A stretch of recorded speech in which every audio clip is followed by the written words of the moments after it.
சொத்து அவ்வளவும் அனாதை இல்லத்துக்கு. நடிகர் சிவராஜ்குமார் அதிரடி முடிவு. அதிர்ச்சியில குடும்பம். பிரபல கன்னட நடிகர் சிவராஜ்குமார் தன்னோட அப்பா வழியில இருந்து தனக்கு வரவேண்டிய சொத்துக்கள் எல்லாத்தையுமே அனாதை இல்லத்துக்கு எழுதி விட்டதா மூத்த பத்திரிகையாளர் அந்தணன் சொல்லியிருக்காரு. கன்னட திரையுலகத்துல பிரபலமா விளங்கக்கூடிய முன்னணி நடிகரான நடிகர் ராஜ்குமாருக்கு புற்றுநோயோட தாக்கம் இருக்கிறதா தெரிய வந்ததுக்கு அப்புறமா அவர் அமெரிக்கா போய் அதுக்கு உரிய சிகிச்சை எடுக்க இருக்காரு. அந்த வகையில அமெரிக்காவுல 1 மாசத்துக்கும் மேல தங்கி இருந்து உயர் சிகிச்சையை பெறக்கூடிய அவரை பத்தி சில தகவல்கள் வெளிவந்து திரைத்துறையிலையும் ரசிகர்கள் மத்தியிலையும் அதிர்ச்சியையும் சோகத்தையும் ஏற்படுத்தியிருக்கு.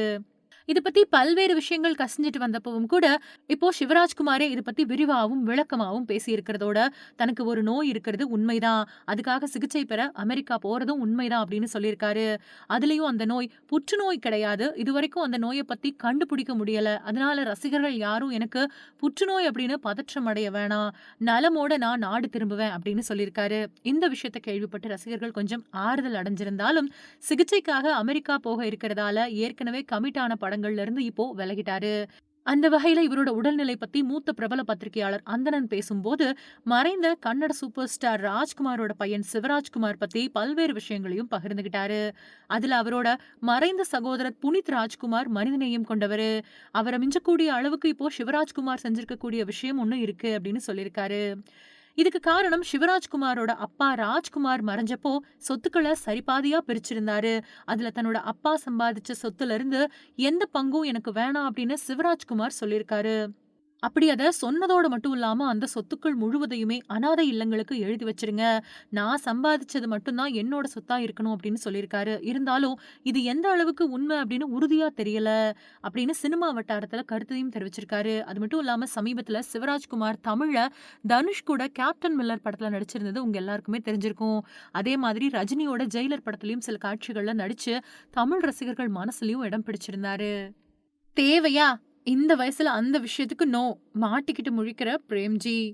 சிங்கிள் பசங்க அப்படின்னு சொல்லக்கூடிய வார்த்தைக்கு முன்னுதாரணமா இருந்த நடிகர் பிரேம்ஜி 40 வயச எட்டுன நிலையில காதலிச்ச இந்து அப்படிங்கிற பொண்ண கல்யாணம் பண்ணிக்கிட்டதுக்கு அப்புறமா அவரு தனக்கு இருக்கக்கூடிய தடைகள பத்தி விளக்கமா சொல்லியிருக்காரு.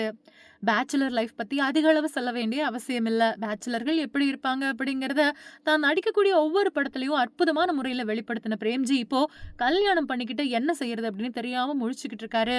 இதுக்கு காரணம் பேச்சுலரா இருந்த சமயத்துல ஒரு பக்கம் நடிப்பு, இன்னொரு பக்கம் பார்ட்டி அப்படின்னு ரொம்பவே உல்லாசமா சுத்திக்கிட்டு வந்த இவரு, கால் கட்டு போட்ட நிலையில இப்போ மளமள, கொல கொல அப்படின்னு இவரோட நிலைமை மாறிட்டதா தகவல் ஒண்ணு பரவியிருக்கு.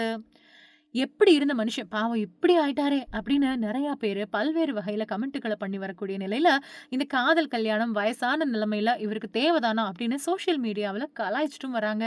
அது மட்டும் இல்லாம இவரோட மனைவி புதுசா மாமியார் மசாலா அப்படிங்கிற பிசினஸ் ஆரம்பிச்சதுக்கு அப்புறமா, இயக்குனர் வெங்கட் பிரபுவோட சகோதரரான பிரேம்ஜி அவர் இயக்கக்கூடிய படங்கள்ல நிச்சயமா நடிச்சிருக்கிறத நீங்க பார்த்திருப்பீங்க.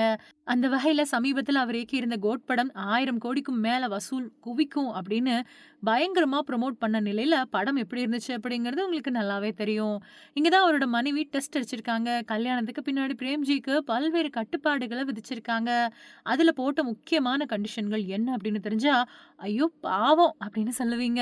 அதுக்கு காரணம் கோட் படத்துல புகைப்பிடிக்கிறது மாதிரி வரக்கூடிய காட்சியில புற்றுநோய உண்டாக்கும் அப்படிங்கிற டிஸ்க்ளைமர் வாசகத்த படிக்க வச்சு தன்னோட கணவன் கிட்ட குசும்பு பண்ணியிருக்காங்க. அது மட்டுமா இவர நைட்ல பார்ட்டிக்கு போகவே கூடாது அப்படின்னு ஸ்ட்ரிக்ட்டா கண்டிஷன் ஒண்ணையும் போட்டதுக்கு அப்புறமா, நண்பர்கள் கூட போயிட்டு வரேன் அப்படின்னு சொன்னா கூட போகக்கூடாது அப்படின்னு சொல்லிடுறாங்களாம். அதுக்கப்புறமா இவரோட ரசிகர்கள் எல்லாருமே, "அட எப்படி இருந்த மனுஷன் இப்படி ஆயிட்டாரே! இந்த வயசுல இவருக்கு இந்த கல்யாணம் தேவதானா?" அப்படின்னு கமெண்ட் பண்ணி வரதோட, "மனுஷன் மாட்டிக்கிட்டு முழிக்கிறாரு பாவம்" அப்படின்னும் சொல்லிட்டு வராங்க.